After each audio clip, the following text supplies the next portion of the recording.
Hello everyone, welcome back to my channel. If this is your first time, my name is Nathan Novian. I'm a general contractor that specializes in custom home new builds, as well as high-end kitchen and bath remodels.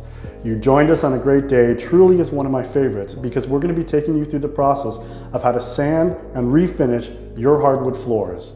Now, what we're working with is we have 2 1/4. This is a red and white oak. Your house may just have red oak, may just have white, could be fir, some other type of hardwood, but we're going to be taking you through the process of this job. Now, every job will be different as the condition of the wood, the severity of its condition, and the type of flooring all plays a role in what machines and grits we use. So, this floor though, as you can see behind me, this is about day 4, but on day 1, it looked quite different. This floor had paint on it, scuff marks, had scratches, and there was a lot of cats here, so there was a lot of pee, especially in front of me, and I'm going to show you how that got cleaned up. Now, I'll be working alongside with Dennis White at My Flooring Guy. He's a great guy, worked with him for many years, been in the trade, does an exceptional job. So if you need any flooring work done, please contact me or Dennis White, and we can get you set up for that. So some of the machines we're going to be working with, we'll have our belt sander, you'll see our trio machine, our palm sander, our edge sander, a buffing machine. I know it sounds a lot. We do have a lot to do, so why don't you come with me and we'll get started.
And welcome back. Here we are, day 2 of sanding and refinishing our hardwood floors. Thanks for joining us. Again, my name is Nathan with Novian Solutions.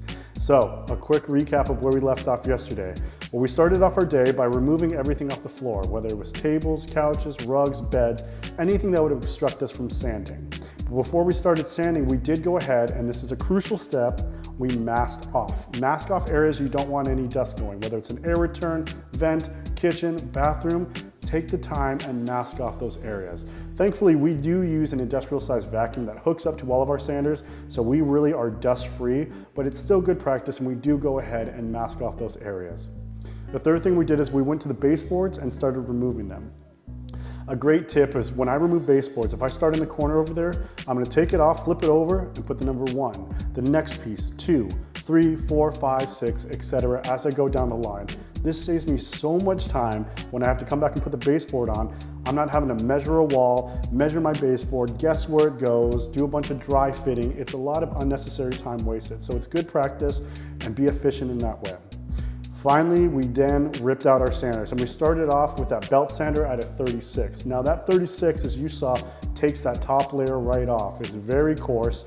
And then after that, we jump up to an 80. The 80 is gonna help smooth it out and get ready for the next layer of sanding. Some people will start out with a 60, then go to an 80 and 100. Every job is different. This was a personal preference for this job. Once we did our sanding in the field, then we went to sanding on our perimeters and around door jambs, and we use our edge sander for that. So I'm leaving a clip in just a minute that will show us sanding with that edge sander. The edge sander, we're gonna use a 50 grit. After the 50 grit, we're gonna do 100. So after we did all of our sanding, then we come down with our wood filler. Now the wood filler is used to get on all of those gaps and cracks that are left in the floor. So quick thing, imagine this. This floor has been here for 35 to 45 years. That means it's had a lot of time to expand and contract. This floor has been what we call acclimated. So it's gone through seasons. It's gone through fall, winter, spring, and summer. During all those times, because it's wood, it's gonna expand and contract. At this point in its life, I would call it in its resting state. It's not gonna move around much anymore. So one advantage is to when you refinish an old floor versus a new floor, the new floor still has to go through the acclimation process. It's still gotta go through the seasons and it will expand and contract. Now that we have this floor in its resting state, we're gonna skim coat it over it with a wood filler to fill all those gaps and cracks. I'm gonna show you in just a minute what that looks like. So after that, I think we got a lot going on today, so I wanna take you with me, so come with us and we'll take a look. And here we are starting off on the stairs that have not been touched yet with the oak treads. We have fir risers. Going into the main living room area, we have our wood filler. Wood filler has been smoothed over the whole area. Now I did leave this area here for you guys to see what it looks like before we apply it and while we're applying. So we have our wood filler coming up into the bare wood, unfinished. This is with that 36 and 80 grit. Give you a quick look of these gaps and cracks we're referring to. You see some of those? And then if we follow them, follow this one, and it disappears into the wood filler. The wood filler is a great top coat that's gonna smooth it, give it that nice flat finish to it. And as we go into this room, I did leave areas where we're gonna take the edge sander so you guys can get a chance and see what that looks like using the edge sander. These are tools that you guys can rent. Of course, when you're using any power tools, use with caution.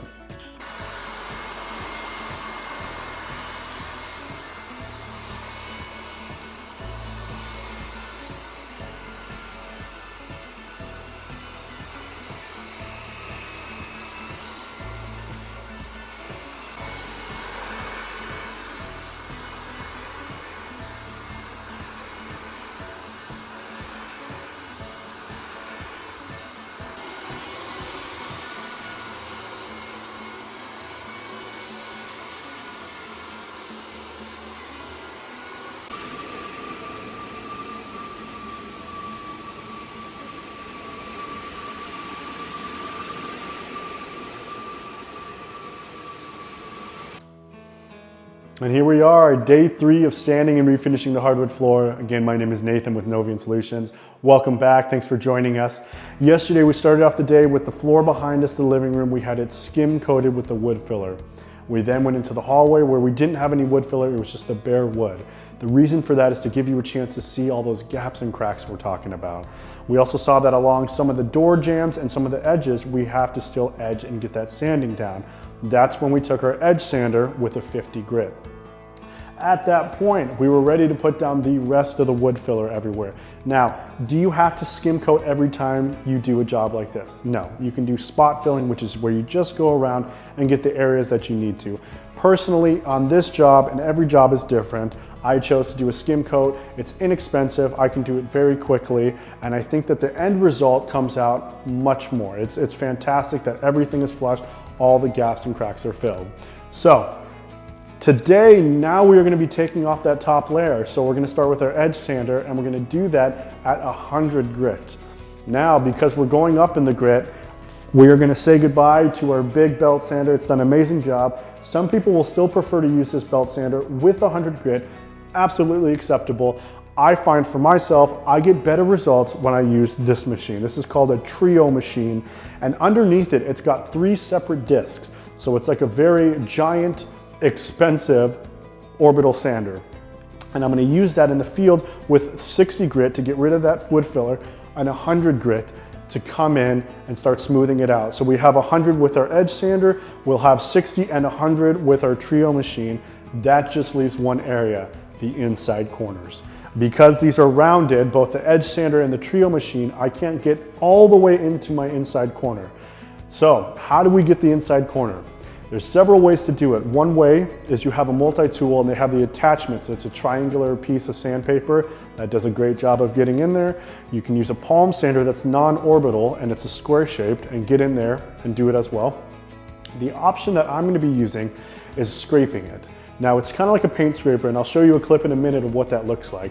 I scrape it off, and then I come in with just a light sandpaper to get the rest of it. I'm choosing this method because I have a lot of inside corners to do, and I save on material with having to go through a bunch of sandpaper. I'm just using a scraper and then finishing off with a little bit of sandpaper. Any of those routes will work. They're just as good and efficient. I just prefer to go this route right now.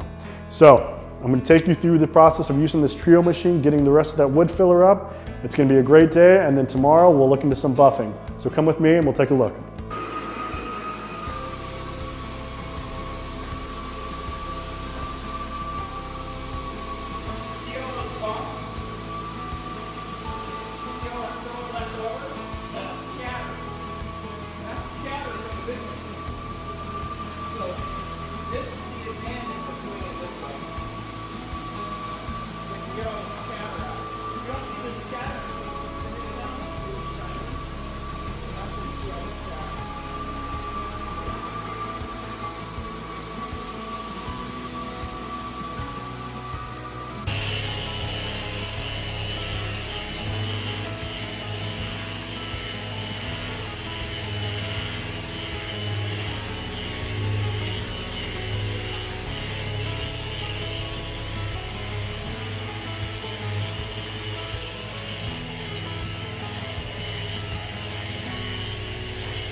And welcome back. Here we are, day 4 of sanding and refinishing our hardwood floors. Thanks for joining us. My name is Nathan with Novian Solutions. A quick recap. Yesterday we started off our day with our trio machine with our edge sander. We went around the job and got the last bit of that wood filler off.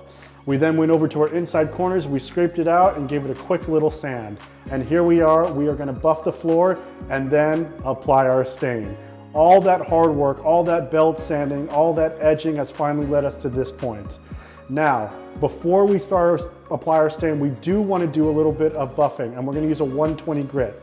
Now, a quick note, when choosing your grit, on this job, we are giving our recommendations solely for this job.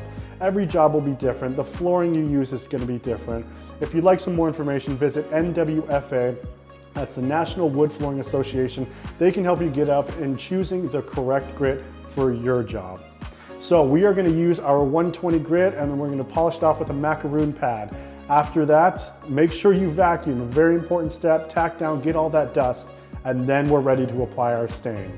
Once we apply our stain, we're going to wait adequate time, 2 to 3 hours. We'll come back, assess, make sure it's dry. Now, based off the condition, every floor will be different. Perhaps we will have to buff again. We may jump up to a 220. You want to make sure that you're going to tack down that floor, vacuum it, and if so, you can proceed and you're going to put not another stain, but you're going to put your wood finish on. Now, the wood finish is great. What we're using today, this is a Bone Omega 1, and for this job, this was an excellent product. And I can't stress this enough, when choosing a finish, make sure you read the back. Make sure you read the labels, go through it, and understand the cure time. How long do I have to wait before I can add another coat to this? So very important, make sure you read the back. This is a great product for the job that we're doing today. After we apply that, we're gonna let that dry, adequate time, we're gonna come back and apply another coat. Now again, every job is different. Perhaps we need to buff out another with a 220, but for this sake, we're just gonna say, and we're gonna apply another coat and let it dry, and last, we're gonna put on our third coat.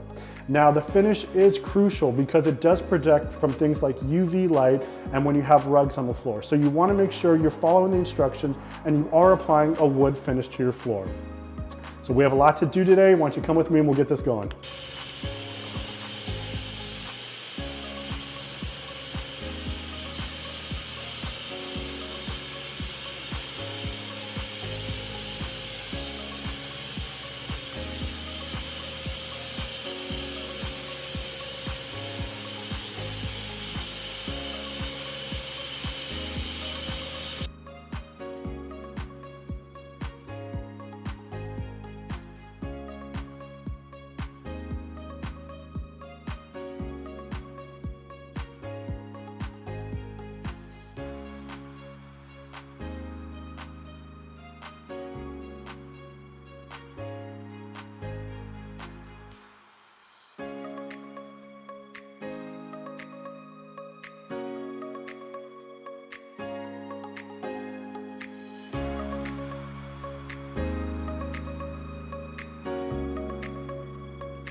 And here we are, day 5, the final day of sanding and refinishing the hardwood floor. Thanks for staying with us. Again, my name is Nathan with Novian Solutions. So, a quick recap. Where did we leave off yesterday and where did we start?